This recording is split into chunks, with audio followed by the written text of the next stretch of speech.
என் தாய் என்னிடத்தில் நான் 13 வயதில் இருந்த பொழுது சொன்ன ஒரு சிந்தனையை நான் சொல்றேன். நம்பிக்கைனா என்ன? இறை நம்பிக்கை எப்படி இருக்கணும்? எனக்கு தெரியாது. இந்து மதம் இதை எப்படி சொல்கிறது, கிறிஸ்துவ மதம் இதை எப்படி சொல்கிறதுல எனக்கு அந்த வயதில் தெரியாது. ஆனால் ஞானம் வருகின்ற பொழுது எல்லாம் ஒன்று என்று தெரியக்கூடிய அந்த நிலை வருது இல்ல, அந்த நிலை வந்ததற்கு பிறகுதான் நான் இதை பகிர்கிறேன். ஒரு ஊர்ல ஒரு பெரியவர் இருந்தாராம். அந்த பெரியவருக்கு என்ன வேலைன்னா, போய் இறை செய்திகளை அடுத்தவர்களுக்கு சொல்றது. நல்லா இருங்க, நல்லா இருங்க, இப்படி இருங்க, ஒழுக்கமா இருங்க, தெய்வ நம்பிக்கையோடு இருங்கன்னு சொல்றதுதான் வேலை. 40-45 வருஷம் அவர் அந்த வேலையை செய்கிறார். ஒரு பாலைவனத்தை தாண்டி அப்படியே நடந்து வந்துட்டு இருக்கும் பொழுது அவருக்கு தொழுகைக்கு நேரம் ஆயிடுது. அங்க சுத்தி செய்யறதுக்கு தண்ணி இல்லை. தண்ணி தேடுறாரு, இல்லை. உடனே மேலே பார்த்து துவா கேட்கிறார். ஒரு கிணத்தை காட்ட மாட்டியா அப்படின்னு போய் உட்காந்து, சரி சாப்பிட்டுறலாம், கிணறு தெரியல. அப்படி பார்க்கும்போது கிணறு தெரியுது. நேராக போய் கீழே பார்த்தா தண்ணி துணுண்டு இருக்கு.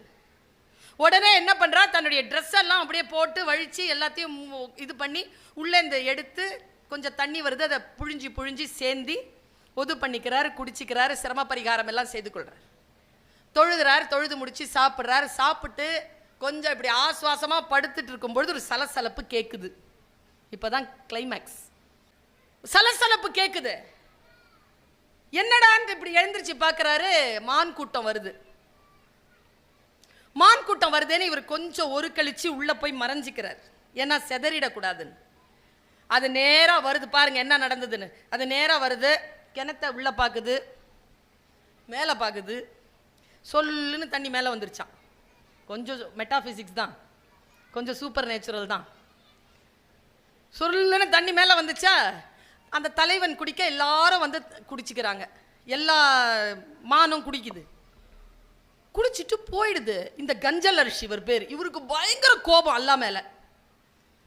நேரா சல்லா துணி போட்டு அல்லாவை போட்டு பார்த்து கேட்கிறாரு, 45 வருஷமா உனக்காக சேவை செய்யறேன், தண்ணி கொடுக்கல 8 மணி நேரமா,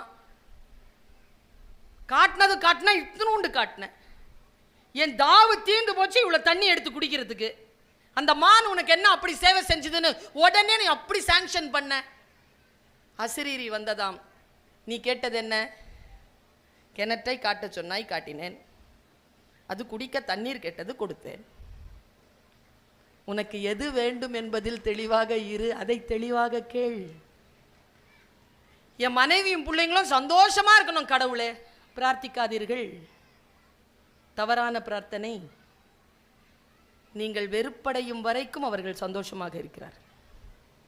எப்படி பிரார்த்தனை செய்யணும்? நான் மகிழ்கின்ற அளவிற்கு என் பிள்ளைகள் சந்தோஷமாக இருக்க வேண்டும், என் மனைவி சந்தோஷம். எது கேட்குறீங்களோ அது உடனே கிடைக்குமா? இதுக்கு பேர் தான் ஞானம். என்னுடைய அம்மா